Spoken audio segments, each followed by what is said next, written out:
ጤና ይስጥልን እንደምን ዋላችሁ የኩለ ቀን ስፖርት ዜናዎች ወደ እናንተ ይደርሳሉ ወደ ዜናዎች ከማለፋችን በፊት የስፖርት ዘገባ አጋራችን የሆነውን አንበሳ ባንክ መልእክት ተከታትለን እንመለስ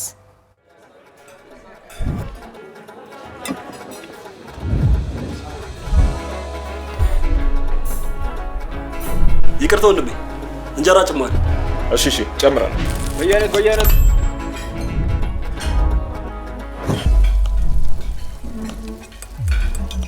ምን እንደማስብ ታውቃላችሁ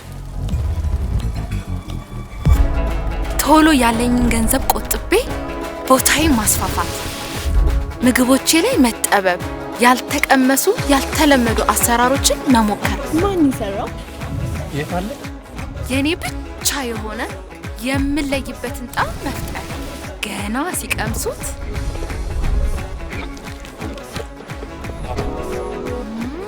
ያንን ልዩ ጣዕም ፍለጋ የሚመጡበትን ሬስቶራንት መክፈት በፈጠርኩት ልዩ ጣዕም መታወቅ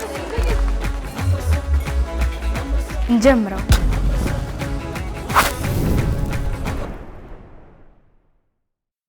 አንበሳ ባንክ የስፖርት ዘገባ አጋራችን ስለሆነ እናመሰግናለን ወደ ዜናዎቹ አልፋለሁ የኢትዮጵያ ፕሪሚየር ሊግ ክለቦች እንደ ፋሲል ከነማ እግር ኳስ ክለብ ሁሉ ለአዳዲስ አሰልጣኞች እድል ሊሰጡ እንደሚገባ አሰልጣኝ አምሳሉ ስመላለም ተናገረ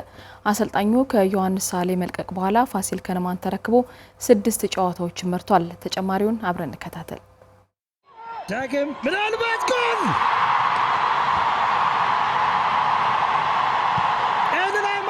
ፋሲል ከነማ እግር ኳስ ክለብ በዘንድሮ የክለቡ ጥሩ እንቅስቃሴ ውስጥ ከተጫዋቾች ጀርባ አጋዥ የአሰልጣኝ ቡድን አባላት ስራቸው ጎልቶ ይጠቀሳል ከታዳጊዎች ጀምሮ በተለያዩ ክለቦች ላይ በምክትል አሰልጣኝነት የሰራው አምሳሉ ስመላለም ደግሞ በፋሲል ከነማ እግር ኳስ ክለብ የዚያ መስኬት ጀርባ የሚጠቀስ አሰልጣኝ ነው የክለቡ ዋና አሰልጣኝ የነበረው ዮሐንስ ሳሌ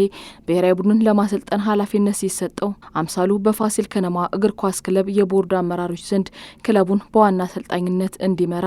ኃላፊነት ተሰጥቷል እኔ ከ14ኛ ሳምንት በኋላ ዮሐንስ ሳሌ ወደ ናሽናል ቲም ሲሄድ ፋሲል ከነማን ተረክቤ እየሰራው ነው ያለሁት በዚሁ አጋጣሚ እኔ የፋሲል ከነማን የቦርድ አመራር የሆነት ነው ብነግርሽ ሳላመሰግን አላልፍም ያው ፋሲል ከነማ ታሪካዊ ክለብ ነው ፋሲል ከነማ በኢትዮጵያ እግር ኳስ በኢትዮጵያ ፕሪሚየር ሊግ ላይ ኮንፌዴሬሽን ላይ የተሳተፈ ቻምፒየንስ ሊግ ላይ የተሳተፈ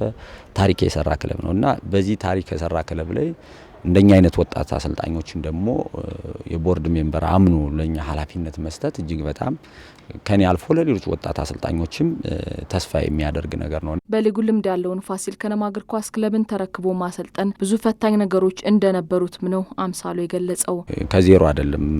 የምትጀምሪው ከዜሮ የመጣ ቲም አዲስ አዳጊ ቲም ምናምን ሲሆን ብዙም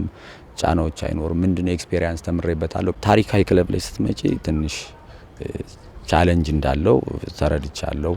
ያን ማስጠበቁ ትልቅ ነገር ነው ብዬ ስለማምን እሱ ላይ አንዱ ትንሽ ቻሌንጅ ነው ብዬ አምናለሁ ከዛዎች በስራ ደረጃ ግን ቲሙን ከመጀመሪያ ጀምሮ ከፕሪሲዝን ጀምሮ የክለቡ የራሱ የሆነ የጨዋታ ባህሪ ዘንድሮ በሰው ሜዳ መጫወት አጥቅቶ መጫወት ተጭኖ መጫወትን የሚል መሰረት ያደረገ ራሱን የቻለ የጨዋታ ፍልስፍና ስለነበረው ያን በጋራ ከዮሐንስ ሳሌ ጋር ክረምት ላይ አብረን ቁጭ ብለን ያየንበት ሂደት ስላለ እሱን በመከተል አብረን የቆየነውም ስለሆነ በጨዋታው የጨዋታ ሐሳብ ደረጃ በልምምድ ልጆችን ማብቃት ደረጃ የቆየውበትም ስለሆነ ብዙም ቻሌንጅ አልኖረውም አልከበደኝ አሰልጣኝ አምሳሉ ስመላለም ፋሲል ከነማን በዋና አሰልጣኝነት በመራባቸው 6 ጨዋታዎች 2 አሸንፏል 2 አቻ ሲወጣ በሁለት ጨዋታዎች ደግሞ ተሸንፏል በቀጣይ የሊጉ ክለቦች ለወጣት አሰልጣኞች እድል ቢሰጡም በኢትዮጵያ እግር ኳስ ላይ ያሉ አንጋፋ አሰልጣኞችን ተኪ የሚሆኑ ወጣት አሰልጣኞችን ማግኘት ይቻላል ሲልም አምሳሉ ስመላለም ገልጿል እንደዛ አይነት ድሎች ያው እኛኛ በርከፋች መሆን አለብን ሌሎችም አሉ ብዙ ታዳጊ አሰልጣኞች እየበቁ እየመጡ ያሉ አሰልጣኞች አሉ ሌሎች ክለቦችም ልክ ፋሲል ከነማ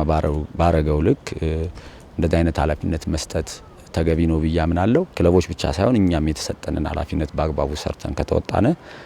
ክለቦችም እኛም ለሌሎች በርከፋች እንሆናለን ብዬ አምናለሁ ናትናኤል ኳሱን አሻማ